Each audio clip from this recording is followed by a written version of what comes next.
Hello, all my dear students, and welcome to the English class. In this video, we are going to discuss the summary of the second chapter of the book Flamingo, The Lost Spring. The author, Anis Jung, was born in Hyderabad in 1944. She is an author, journalist, and columnist. She belongs to an aristocratic family of poets. Her book Lost Spring Stories of a Stolen Childhood was published in 2005. The theme of this story is it depicts the plinth of street children forced into labor early in life and denied the opportunity of schooling. Let's look at the summary of this story. What does the title means? Spring means it is a season of color, growth, greenery, happiness and joy. Childhood is the spring season of our lives, where there are no worries, no stress, no burden, only happiness, growth, color and joy.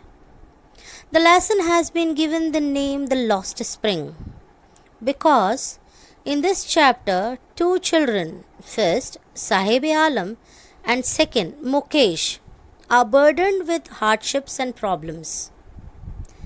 Their childhood is somewhere lost in fighting the battles of poverty and abuse. We will start with the first part of the chapter. First part, Sahib Alam the Rag Picker. This chapter starts with the author seeing Sahib, a boy, scrounging for gold. Scrounging for gold means collecting some precious things or money from garbage in the garbage dumps. Sahib and his family left their home from Dhaka, Bangladesh. Their homes and fields were swept away by storms. They came to city Delhi to become rich and prosperous.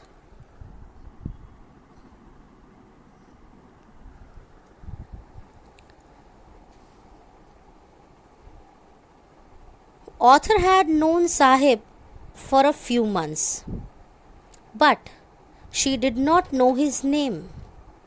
And when she asked his name, he replied that his name was Sahib Alam. Sahib Alam means Lord of the Universe. But his name is ironic. His name was in contrast to his miserable life. When he went around a street without footwear, barefoot, with his friends, author, after seeing this, asked one of his friend.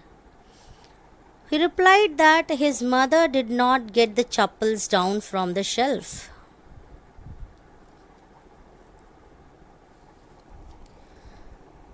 She describes the area where these boys used to live. Simapuri, located on the outskirts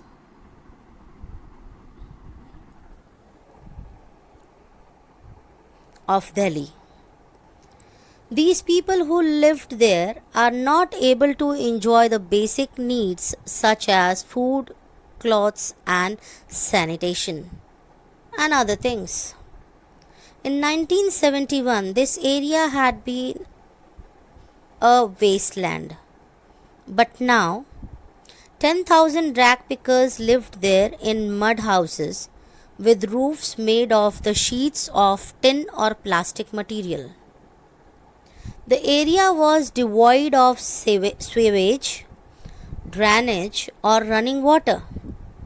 They are living here without any identity, but with ration cards and buy grains. In Simapuri, survival means rag picking.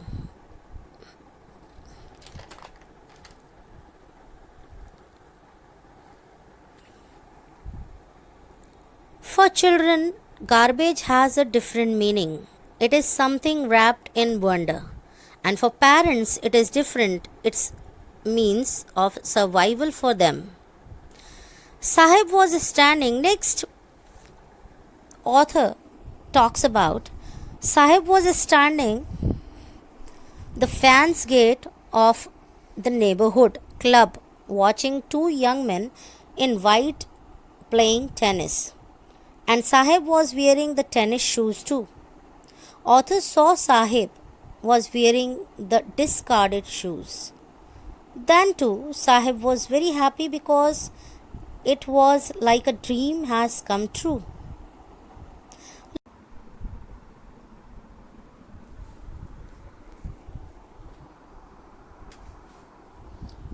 Lastly, author saw him working at the tea stall for 800 rupees per month and even all his meals.